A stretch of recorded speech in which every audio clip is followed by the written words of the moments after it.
ಮೈಸೂರಿನಲ್ಲಿ ಸತ್ತ ವ್ಯಕ್ತಿಯಿಂದ 7 ವರ್ಷಗಳ ನಂತರ ಜಿಪಿಎ ಭೂಮಿ ಕಬಳಿಸೋದಕ್ಕೆ ಸತ್ತ ವ್ಯಕ್ತಿ ಹೆಸರಿನಲ್ಲಿ ದಾಖಲೆ ಸೃಷ್ಟಿ ಮಾಡಿದ್ದಾರೆ. ನೀಲಕಂಠ ನರಸಿಂಹ ಶರ್ಮಾ ಅನ್ನುವಂಥವರ ಹೆಸರಿನಲ್ಲಿ ನಕಲಿ ದಾಖಲೆ. ಅವರು 2018ರಲ್ಲಿ ಮೃತಪಟ್ಟಿದ್ದಾರೆ. 2024ರಲ್ಲಿ ನಕಲಿ ಜನರಲ್ ಪವರ್ ಆಫ್ ಅಟರ್ನಿ ಸೃಷ್ಟಿಯಾಗಿದೆ. ನೀಲಕಂಠ ಶರ್ಮಾ ಅವರೇ ಜಿಪಿಎ ಮಾಡಿಕೊಟ್ಟಂತೆ ದಾಖಲೆಯನ್ನು ಸೃಷ್ಟಿ ಮಾಡಿದ್ದಾರೆ. 2018ರಲ್ಲೇ ಅವರು ಮೃತಪಟ್ಟಿದ್ದಾರೆ. ಆದರೆ 2024ರಲ್ಲಿ ನಕಲಿ ದಾಖಲೆ ಸೃಷ್ಟಿಯಾಗಿರೋದು.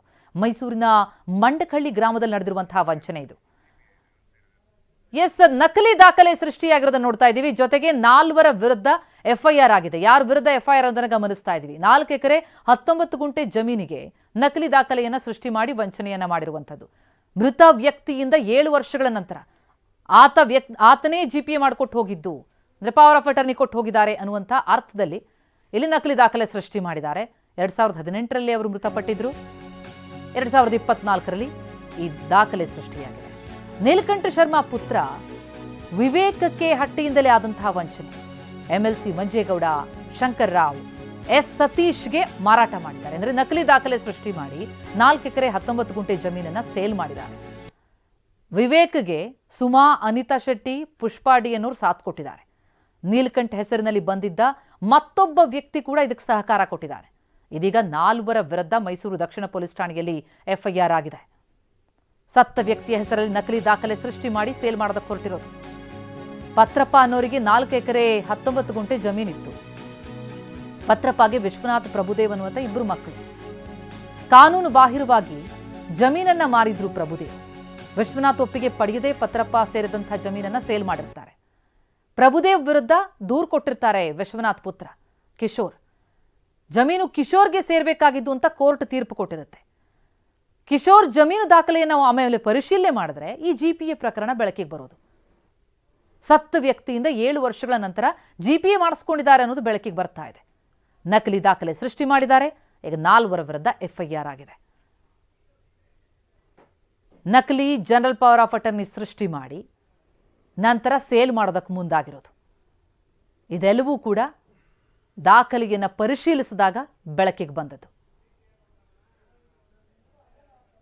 ವಿಶ್ವನಾಥ್ ಒಪ್ಪಿಗೆ ಪಡೆದೇ ಪತ್ರಪ್ಪಕ್ಕೆ ಸೇರಿದಂತಹ ಜಮೀನನ್ನ ಸೇಲ್ ಮಾಡಿರ್ತಾರೆ. ಅಂದರೆ ಈ ಜಮೀನು 2 ಮಕ್ಕಳ ಹೆಸರಿನಲ್ಲಿರುತ್ತೆ.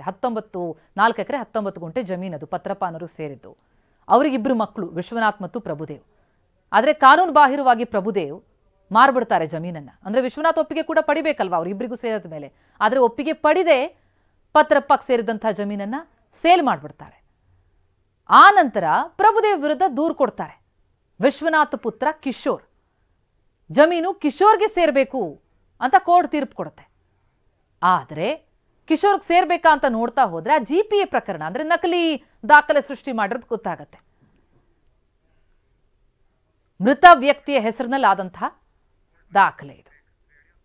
89ನೇ ಸರ್ವೆ ನಂಬರಲ್ಲಿ ನಮ್ಮ ತಾತನವ್ರಿಗೆ ಸೇರಿದ್ದು 4 ಎಕರೆ 19 ಗುಂಟೆ ಜಮೀನಿರುತ್ತೆ ಸರ್. ಅದನ್ನು ನಮ್ಮ ದೊಡ್ಡಪ್ಪ ಅವರು 2006ಅಲ್ಲಿ ನಾನು ಮೈನರ್ ಆಗಿದ್ದಾಗ ಮಾರಿರ್ತಾರೆ. ಅದರಲ್ಲಿ ನಾನು ದೊಡ್ಡವನಾದ ಮೇಲೆ ನ್ಯಾಯಾಲಯದಲ್ಲಿ ಕೇಸ್ ಹಾಕ್ತೀನಿ. 13ರಲ್ಲಿ ನನ್ನಂತೆ ಆಗುತ್ತೆ. ಅದಾದಮೇಲೆ ನೀಲಕಂಠ ನರಸಿಂಹ ಶರ್ಮನ್ ಅಂದ್ಬಿಟ್ಟು ಒಬ್ಬ ಪರ್ಚೇಸರು ಆ ಪ್ರಾಪರ್ಟಿ ನ್ಯಾಯಾಲಯದ ಆದೇಶದ ವಿರುದ್ಧ ಹೈಕೋರ್ಟಲ್ಲಿ ಅಪೀಲ್ ಹೋಗ್ತಾರೆ. ಅವರು ನ್ಯಾಯಾಲಯದ ಇನ್ನು ಕೋರ್ಟ್ ಪ್ರೊಸೀಡಿಂಗ್ಸ್ ಪೆಂಡಿಂಗ್ ಇರಬೇಕಾದ್ರೇ 2018ನಲ್ಲಿ ತೀರೋಗ್ತಾರೆ ಸರ್. ಸೆಪ್ಟೆಂಬರ್ 23, 2018ರಲ್ಲಿ. ಈಗ ಡಿಸೆಂಬರ್ 20ನೇ ತಾರೀಕು 18ರಲ್ಲಿ ಸತ್ತಿರೋ ಅಂಥ ನೀಲಕಂಠ ಶರ್ಮನ್ ಹೆಸರಿನಲ್ಲಿ ನಕಲಿ ಜಿಪಿಎ ದಾಖಲೆಯನ್ನು ಸೃಷ್ಟಿ ಮಾಡಿ ಆ ಜಿಪಿಎ ಆಧಾರದ ಮೇಲೆ ಸದರಿ ಜಮೀನನ್ನು ಕಂದಾಯ ಇಲಾಖೆ ಅಧಿಕಾರಿಗಳ ಜೊತೆ ಎಲ್ಲ ಶರೀಕಾಗಿ ಬೇರೆ ಯಾರಿಗೋ ಮಾರಾಟ ಮಾಡಿದ್ದಾರೆ. ಅದ್ರ ಸಂಬಂಧ ನಾನು ಎಫ್ಐಆರ್ನ ದಾಖಲಿಸಿದ್ದೀನಿ ಮೈಸೂರು ದಕ್ಷಿಣ ಪೊಲೀಸ್ ಠಾಣೆಯಲ್ಲಿ. ಮತ್ತು ಈ ಸತ್ತಿರ ನರಸಿಂಹ ಶರ್ಮನ್ ಏನಿದ್ದಾರೆ ಅವ್ರ ಹೆಸರಲ್ಲಿ ಒಂದೇ ದಿನದಲ್ಲಿ 2 ಬೇರೆ ಬೇರೆ ಸ್ಥಳದಲ್ಲಿ ಸತ್ತಂತೆ 2 ಡೆತ್ ಸರ್ಟಿಫಿಕೇಟ್ ಇದೆ. ಪರ್ಮನೆಂಟ್ ಅಡ್ರೆಸ್ ಸೇಮ್ ಇದೆ. ಒಂದರಲ್ಲಿ ತಾಯಿ ಹೆಸರು, ತಂದೆ ಹೆಸರು.